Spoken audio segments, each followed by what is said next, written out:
ம். எனக்கு விஜய் சேதுபதி சார் மேல கொஞ்சம் சின்ன ஒரு அ பேட் அபிப்ராயம் தான். அது நல்லதுதான். ஆக்சுவலா ஆக்டிங் அவரு ஆக்டர்ஸா அத தாண்டி, இங்க ம்ஹ்ம். என்ன பண்றாருன்னா, ஏதோ கொஞ்சம் ரொம்ப வெறப்பா இருக்கிற மாரி. லாஸ்ட் சீசன்லயும் அப்படிதான் இருந்தாரு. இப்ப இன்னும் கொஞ்சம் அதிகமாயிடுச்சோன்னு தோணுது. அவரு இப்ப என்னன்னா மேபி. உள்ள ஒரு ஏன்னா ஒவ்வொருத்தரும் லாஸ்ட் வரும்பொழுது சீசன்ல பயங்கரமான விமர்சனம் இருந்துச்சு அவருக்கு. ஏன்னா நெறைய பாயிண்ட்ஸ் ஆமாமா. அவர் அட்ரஸ் பண்ணல. ஏன்னா அவரே அந்த எபிசோட்ஸ பார்க்கல அப்படின்றதெல்லாம் இருந்துச்சு. இதுதான் ஃபர்ஸ்ட் வீக் ஆஸ் ஆமாமா. யூசுவல். நம்ம நெக்ஸ்ட் வீக் போக போக தான் தெரியும். இல்ல அதே இல்ல அது கொஞ்சம் மேனரிசம்ல சேஞ்ச் இது பண்றாரா? வந்திருக்கும்னு நெனைச்சோம். But okay. அது இன்னும் இன்க்ரீஸ் தான் ஆயிருக்கு. Correct, correct. எனக்கு வந்து ஆமா. என்னன்னா எனக்கு எதுவுமே இம்ப்ரூவைஸ் ஆன மாரி தெரியல. வீக்கெண்ட் வந்தா தானே தெரியும். ஆமா. வீக்கெண்ட் வந்தா அதுல இம்ப்ரூவைஸ் பண்ணியிருக்காரா இல்லையான்றத நம்ம பார்த்துரலாம். உள்ள ஏன்னா வர ஃபர்ஸ்ட் டே ஒவ்வொருத்தரும் ஷூட்டுமே பாத்தீங்கன்னா, ஏதோ அதிகமா ஒரு இருக்குல்ல. இன்னைக்கு எபிசோடே ஆமாமா. பார்த்தீங்கன்னா 4:45 மணி நேரம். அப்படின்னும் பொழுது அங்க நின்னுட்டு ஹோஸ்ட் பண்ணும்பொழுது it will be like bit அப்படியே ரொம்ப ட்ரெய்னிங்கா தான் இருக்கும். கண்டிப்பா, கண்டிப்பா. ஏன்னா உள்ள வரும்போது ம். ஒவ்வொருத்தரும் கொஞ்சம் ஒரு ஹாப்பினஸ், ஒரு நல்ல மூடோட வராங்க. ம்ஹ்ம். ஆனா இவரு அவங்கள எல்லாரையுமே வந்து ஒரு பாசிட்டிவ் எனர்ஜி கொண்டு போகாம நோஸ் கட் பண்ற மாரியே இருக்கு. அவங்க பேசும்போது, "நீங்க ம்ஹ்ம். அழகா இருக்கீங்க, நல்லா இருக்கீங்க. நான் கிண்டலுக்கு சொல்லலன்னு" சொல்லிர்றாரு. அது கொஞ்சம் நோஸ் கட் மாரி தெரியுது. அவங்க வந்து உள்ள போம்போது, "ஐயோ! நம்ம ஒரு ஓவர் ஆக்டிங் பண்ணிட்டோமோ! ஆட்டிட்யூட் ம். அதிகமா யாஹ்! காமிச்சுட்டோமோன்ற" ஒரு அது மனநிலையே போயிடுறாங்க. துஷார். துஷாருக்கு இருந்துச்சு. அவர் ஃபேஸ்லயே நல்லா தெரிஞ்சுச்சு. அவர் ஆமா. கொஞ்சம் ஒரு மாரி அப்செட் ஆயிட்டாரு. துஷாருக்கு இருந்தது, பிரவீன்ராஜுக்கு இருந்தது. பிரவீன்ராஜ் ரொம்ப ஆக்டிவா வந்தாரு.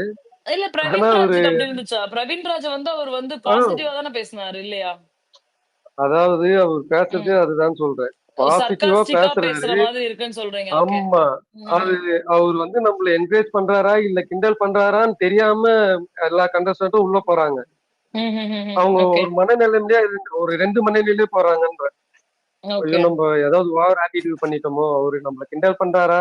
இல்ல ம், ம். பாசிட்டிவா ஏதாவது என்கரேஜ் பண்றாரா? அப்டின்ற ஒரு எண்ணமே தெரியாம தான் உள்ள வரும்போது நல்லா பாசிட்டிவா நல்ல மூடோட வராங்க வைபா. ஆனா ம். அவரு பேசும்போது அந்த அவங்க ஃபேஸ்லயே பாருங்க, அதுக்கப்புறம் அவங்க பேசுறதுக்கு எந்த சான்ஸஸும் தர மாட்டேங்கிறாரு. அவங்க பேசவும் மாட்டேங்கிறாங்க. Correct, correct. அப்படியே ஒரு மாரி ஆயிடுறாங்க. அது அந்த ஒரு மனநிலைமையிலே போயிடுறாங்க. அது ம்ஹ்ஹ்ம். கொஞ்சம் ஏன் இந்த மாரி இருக்காருன்னு தெரியல. ரெஸ்ட்ரெயின்ட்ஸ் இருக்கலாம். அதனால கூட அவங்க அவாய்ட் பண்ணலாம். ஹக் பண்ணது வந்து பர்ப்பஸ்ஃபுல்லா அவாய்ட் பண்ண மாரி தான் இருந்துச்சு. ஏன்னா, ஒருத்தர் கூட அவர ஹக் பண்ணிக்கிறேன்னு கேட்கவே இல்ல. எப்பயுமே அது பண்ண மாட்டாங்கல்ல. ஆமா, அந்த ஃபர்ஸ்ட் டேல வந்து நான் உங்களுடைய ஃபேன் தான்.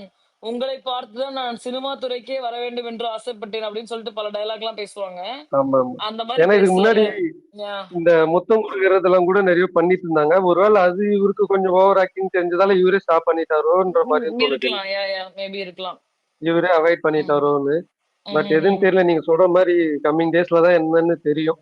எனக்கு அந்த ம். செட்டும் ஃபுல்லா நம்மளுக்கு பரிச்சயமானவங்க கிடையாது. ஒரு 8 பேருக்கு மேல யாருக்கும் தெரியாது. விஜய் டிவி ப்ராடக்ட் தெரியும். விஜய் பார்வதி, அப்புறம் இந்த பிரவீன்ராஜ் கொஞ்சம் தெரியும். நம்மள பிரவீன் காந்தி சார் தெரியும். ம். திவாகர் தெரியும். அரோரா எல்லாருக்குமே தெரியும். ஸோ இல்ல இவங்கள எனக்கு மாதிரி தான் தெரியாது. எனக்கு அரோரா அ தெரியாது. எனக்கு லாஸ்ட் ஃபினாலேல தான் தெரியும். அந்த மாரி ஒரு பெர்சன் ம். இருக்காங்க. அந்த ஒரு நேம் வச்சுலாம் கூப்பிடுறது எல்லாமே வந்து, அதாவது அதுக்கப்புறமேட்டுமே நான் டீட்டெயில்டா அவங்க என்னன்னு கூட நான் பார்த்தது கிடையாது. I don't know. அது ஒண்ணும் இல்ல நம்ம அது உங்களுக்கே தெரிஞ்சிரும். என்னன்னா, ம். ஒருத்தர பத்தி தெரிஞ்சா, அது மத்தவங்க கிட்ட ஷேர் பண்றது தான் கஷ்டம். ம்ஹ்ஹ்ம். ஒருத்தர பத்தி தெரியல, மத்தவங்க எல்லாருக்குமே தெரியுதுன்னா, அது உங்களுக்கு ஈஸியா அ எல்லாருக்கும் தெரியும். அதான் எல்லாருமே ஷேர் பண்ண ஆரம்பிக்கிறோம். உங்களுக்கு அதுதான். இப்ப ஈஸியா தெரிஞ்சிரும். ஆக்சுவலி இவங்க ரியா அது ரொம்ப அழகா சொன்னாங்க. அவங்களுக்கு ஒரு டேக்லைன் ம். இருக்கு. மக்கள் வந்து அத வச்சு தான் அவங்கள பார்க்குறாங்க. அந்த நேம அவங்க ம், ம், மாத்தணும்னு ம். ஆசைப்படுறேன்னு சொன்னாங்க. உண்மையாலுமே அவங்க நல்லா பிஹேவ் பண்ணி, அவங்களோட த வே ஆஃப் ஆனா எனக்கு அந்த பெரிய நேம் வாய்ஸா வந்து இங்க அரோராவ தான் எதிர்பார்க்கிறேன் உள்ள. அரோராவும், விஜய் பார்வதியும் தான் பெரிய வாய்ஸா இருக்கும்னு நெனைக்கிறேன். எனக்கு தெரிஞ்சு.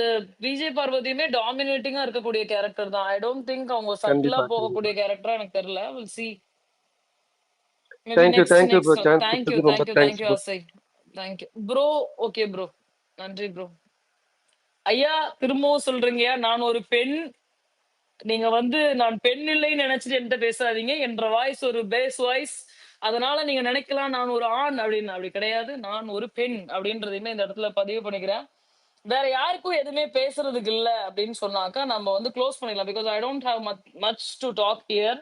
ப்ராபப்ளி நம்ம அப்கமிங் டேஸ்ல வந்து பிஸியா நடக்குது, சண்டை நடக்குது, அது நடக்குது, இது நடக்குது அப்படின்னா தான் பேச முடியும். அதுக்கு முன்னாடி நீங்க என்ன பண்ணுங்க அப்படின்னா, உங்க மேல டாப் கார்னர்ல லெஃப்ட்ல வந்து எம்எஸ் டாம் பிரேம் அப்படின்னு சொல்லிட்டு ஒரு ப்ரொஃபைல் இருக்கும். அந்த ப்ரொஃபைல வந்து ஃபாலோ பண்ணுங்க. நோட்டிபிகேஷன் ஆன் பண்ணுங்க. அப்பதான் நான் போடுற ஸ்பேஸ்லயோ இல்ல நான் போடுற ட்வீட்டையோ உங்களால பார்க்க முடியும். டெய்லியும் ஸ்பேஸ் போடுவேன் அப்படின்னு நான் சொல்லுவேன். சம்டைம்ஸ் வந்து அத ஃபாலோ பண்ண மாட்டேன். அதெல்லாம் இது பண்ணாதீங்க. எப்பலாம் ஸ்பேஸ் போடணும் வந்து ஜாயின் பண்ணுங்க. உங்களோட கருத்துக்கள பதிவு பண்ணுங்க. நாகரீகமாக பேசுங்க. ஆ இவங்களுக்கு, அவங்களுக்குன்னு ஒன் சைடடா எடுத்து பேசாதீங்க. உங்களோட கருத்துக்கள நீங்க தாராளமா பேசலாம். இன்னொருத்தவங்களோட கருத்துக்கள வந்து குறுக்க வராம பேசுங்க. அவ்வளோதான். That's it. Nothing much to talk here. Until then signing off. ஒருத்தவங்களோட ஃபர்ஸ்ட் இம்ப்ரஷன் தானே. அத நம்ம குறை சொல்ல முடியாது. இல்ல டாம், லாஸ்ட் அநாகரிகமா டைம்ல அவர் ஓகே. ஜாக்லினுக்கு இப்படிதான் போட்டாரு. எடுத்து ஃபர்ஸ்ட் டேவே அப்ப நெகட்டிவா தான் போட்டாரு அது டாம். அதுதான் ஜாக்லின் நான் சொல்றேன். அது அவங்களுடைய இதுங்க. அத நம்ம போய் எதுவுமே நீங்க ஏன் ட்வீட் போட்டீங்கன்னு கேட்பீங்களா? அதுக்கு கீழ நீங்க போய் ஏன் பிரதர் இப்படி போட்டிருக்கீங்கன்னு கமெண்ட் வேணா கேட்கலாம். அதுக்கு ரிப்ளை பண்றதும் அவருடைய இது இல்ல, தனிப்பட்ட விருப்பம் தானே. அன்லெஸ் அன்டில் அநாகரிகமான வார்த்தைகளை யூஸ் பண்ணி போடாத வரைக்கும் ஓகே தான் நான் சொல்றேன். ஏன்டா மொத்தத்திலேயே அதுதான் டாம் எப்படி பிரச்சனையே. இப்படிலாம் இல்ல யோசிச்சு இல்ல டாம், அது கொஞ்சம் பேசினாலே வில்லின்ட்டு ட்விட் போடுறாங்க. இதே சுபிக்ஷாக்கு சிம்பத்தி நைஸ் சப்போர்ட் நிறைய வருது. ஃபிஷர்மேன் டாக்டரே சிம்பத்தி சப்போர்ட் நிறைய வருது. கொஞ்சம் நைஸ். பேசினா வில்லின்னு சொல்லிட்டு ட்விட் போட்டுறாங்க. ரேணு, இதுக்கெல்லாம் நான் இப்ப என்ன ரேணு சொல்றது? டே ஒன்னே சர்வைவர் வந்து என் சொக்காய புடிச்சிட்டு கேளுங்க, போய் பிரசாந்த கேளுங்க அப்படிங்கிறாரா? எனக்கு புரியலையே. அது நீங்க இல்ல சொல்ற டாம். மாதிரி ஒண்ணு வாட்ச் பண்ணோம் நம்ம.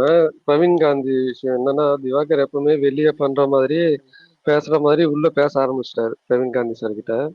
அவரு ம்ஹும். அந்த வாய்ஸ் அட்டென்ஷனே பண்ணல. அவர் குடுன்னு சொல்லிட்டு அவாய்ட் பண்ணிட்டு போறாரு. இருந்தாலும் இவர் பின்னாடியே போயிட்டு இருக்காரு. அவருக்கு ஏங்க, புரியுதா இல்லையான்னு தெரியாது, நம்ம அவாய்ட் திவாகர் பண்றாங்க. ஒரு ஒரு சைடுல ஒரு அப்நார்மலா இருக்கிறாரு அப்படின்னா, ஐ ஃபீல் பிரவீன் காந்தியுமே அந்த மாதிரி தான் அப்படின்னு நான் நினைக்கிறேன். எனக்கு தெரியல. ரேணு, எதுக்கு ரேணு அழுகுறீங்க? அழுகாதீங்க. உங்களுக்கு பிரவீன் காந்தியை பிடிக்குமா? சரி விடுங்க, நான் பேசல. எதுக்கு அதுக்கு அழுகுற எமோஜி எல்லாம் போடுறீங்க? இல்ல, இல்ல எனக்கு இல்ல எனக்கு பிரவீன் தெரியல. காந்தி நீங்க என்ன நினைக்கிறீங்களோ அதே சேம் தாட் தான் எனக்கு தோன்ற. பிரவீன் காந்தி மேல ஒரு ம், இந்த மாதிரி இருக்காருன்னு சொல்றேன். ஒரு சரி ம், நான் ஏதோ பேசுறாரு, ஜஸ்ட் கொஞ்சம் நம்ம கேட்கலாமே அப்படின்ற ஒரு மனநிலைமையில கூட இல்லைன்னு சொல்றேன். சரி. அவாய்ட் பண்ணிட்டு அதான் போறாரு. மொத்த மொத்த மென்டல் ஹாஸ்பிட்டல்ல இருக்கிற அத்தனை கண்டஸ்டன்டையும் தூக்கி ஒண்ணா போட்ட மாதிரி இருக்குங்க. சிம்பிளா சொல்ல போனா டாம், இன்னொரு டிஆர்பி கேள்வி எனக்கு இருக்கு டாம். டிஆர்பின்னு சொல்லிட்டு கேளுங்க. சர்வைவர் என்ன கேள்வி? சண்டை போடுற இல்ல மாதிரி கேட்க இப்போ கூடாது. கரெக்டா கேளுங்க. இல்ல டாம், இப்போ ம். சுபிக்ஷாக்கு வந்துட்டு சிம்பத்தி சப்போர்ட் நிறைய வருதுல்ல. ஃபிஷர்மேன் டாக்டர் சப்போர்ட் பண்ணுங்க சொல்லி நிறைய ட்விட் பாக்குறேன். அப்படி நான் ஒரு ட்வீட் கூட பார்க்கலையா? நான் எங்கயா போய் சொல்றது? புரியல எனக்கு. ஓகே டாம், நான் உங்களுக்கு வேணா ஷேர் பண்றேன் பாருங்க, நிறைய வருது. சரி, சுபிக்ஷா சரி, சப்போர்ட் சரி. பண்ணுங்கன்ட்டு. ஏங்க, என்னதான் ட்வீட் போட்டாலும் சப்போர்ட் பண்ணுங்கன்னு சொன்னாலும் உண்மையாலுமே மக்கள் சப்போர்ட் பண்ணும் இல்லைங்க. அவங்க ஒருவேளை அவங்க வந்து ரூடா நடந்துக்கிட்டாங்கன்னா மக்களுக்கு எப்படி பிடிக்கும்? ஒருவேளை அவங்க பார்ஷியலா பிஹேவ் பண்றாங்க, இல்ல செல்ஃபிஷா இருக்காங்கன்னா மக்களுக்கு எப்படி பிடிக்கும்? அப்படி பிடிக்காது. அவங்க கேட்கறது அவங்களோட கடமை. அவங்களுமே எதுவுமே தப்பு பண்ணல. எந்த கண்டஸ்டன்ட்டுமே இப்ப தப்பு பண்ணல. டே 1ல எல்லாருமே குட் தான். ஓகே. ஒருத்தவங்க கூட சிலர்லாம் வந்து கொஞ்சம் ரூடாவே இருப்பாங்கல்ல. ஃபர்ஸ்ட் டேலயே வந்து, "இல்ல நான் அது பண்ண மாட்டேன். நான் அப்படி, இப்படி" அந்த ஒரு இதெல்லாம் ஷோ ஆஃப் பண்ணுவாங்க. அந்த மாரி யாருமே இன்னைக்கு பண்ணல. அப்படின்றதுனால இதுவரைக்கும் சோ ஃபார் யாருமே தப்பு பண்ணல. We can't judge on day 1 just like that. போக போக தானே பார்க்கணும். நாள் 2ல நம்ம பார்ப்போமா? என்ன சொல்றீங்க இந்த survivor? Good bye. Correct Tom. ஆனா என்ன கண்டஸ்ட் எஃப்ஜே மட்டும் கொஞ்சம் இரிட்டேட் பண்ணாரு. எஃப்ஜே எஃப்ஜே என்ன பண்ணாரு? கொஞ்சம் ஆட்டிடியூட் காமிச்ச மாதிரி இருந்துச்சு. ஏன் அது அது வந்து எனக்கு தெரிஞ்சு, எதுக்குப்பா அவசரப்படுற? ஏன்பா? கொஞ்சம் பொறுமைப்பா, நிதானம் வேணும்ப்பா அப்படின்னு எனக்கு தோணுச்சு. பட் என்ன பண்றது? நான் பார்த்தேன் ஹிப்ஹாப் தமிழா இருக்காரு இல்லையா? ஆதி. அவரு வந்து எஃப்ஜேக்காக ஒரு ட்வீட் போட்டிருக்காரு. Maybe you guys can go and check. Supporting FJ, stating that அவர வந்து ரொம்ப சின்ன இதுல இருந்தே பார்த்துட்டு இருக்காரு அப்படின்ற மாதிரிலாம் போட்டிருந்தாரு. ஹார்ட் ஒர்க்கிங்கா இருக்கலாம். நெறைய பேத்துக்கு தெரிஞ்சிருக்குல்ல, உள்ள இருக்க கண்டஸ்டன்ட்க்கு. ஆக்சுவலி யாருக்கு பிரச்சனை தெரியுமா? உள்ள இருக்க ஒருத்தனையுமே தெரியாம இருந்தா பிரச்சனையே இருக்காது. உள்ள இருக்கிற எல்லாத்தையுமே தெரிஞ்சு எவன் வச்சிருக்கானோ அவனுக்கு பிரச்சனை இருக்கு. மேபி பாப்போம். அவ்வளவுதான். சிங்கம் 4 நீங்க மட்டும் அன்மியூட் பண்ணாதீங்க. இன்னும் ஒரே ஒரு கேள்வி அப்படின்றத சொல்லாதீங்க. நம்ம இதோட முடிச்சுப்போம். நான் வந்து எண்டு கார்டு போட்டு ஒரு 10 நிமிஷம் ஆயி 15 நிமிஷம் பேசியிருக்கிறேன். அதனால வந்து இன்று இல்ல. இனிதே நம்ம கடையோ நான் நான் ஒன்னே ஒண்ணு நோ. நான் கடைசியா ஒண்ணே ஒண்ணு சொல்லிக்கிறேன். அதோட நிப்பாட்டிக்கிறேன் நானு. அதாவது ஆக்சுவலா நான் இந்த இதுல இந்த கண்டஸ்டன்ட் பத்தி தான் உங்களை நான் எதிர்பார்த்தேன் ஆக்சுவலா. இன்னும் டிரைவெல்லாம் நீங்க வரல அப்படின்றப்ப அப்பா. ஏதோ இந்த இல்ல ஏங்க இல்ல நாங்க இன்னைக்கு நான் எப்பவுமே பிக் பாஸ் வந்து என்னோட ஃப்ரெண்ட்ஸோட தான் உட்காந்து பார்த்தேன். டாம் ம், சீசன் 15 குள்ள நீ உள்ள போயிருவியா அப்படின்னாங்க. அது யார் ம். யார் தலையில என்ன எழுதியிருக்குன்றது ஒண்ணு. அதுக்கு முயற்சி பண்ணணும். ஓகே. முயற்சி பண்ணாமயே நீ உள்ள போய் உட்காரணும் அப்படின்றதெல்லாம் இருக்குல்ல. நான் அதான் ஏன் முயற்சி பண்ணணும்னு கேக்குறேன். ஏன் முயற்சி பண்ணலன்னு கேக்குறீங்களா? அது நம்ம போக போக பேசுவோம். என்ன சொல்றீங்க? கண்டிப்பா. கண்டிப்பா. குட் பாய் சிங்கப்பூர். அவ்வளவுதான் ஆஸ் யூசுவல். இன்னும் ஒரு 75 பேர் தான் இருக்கீங்க. நீங்க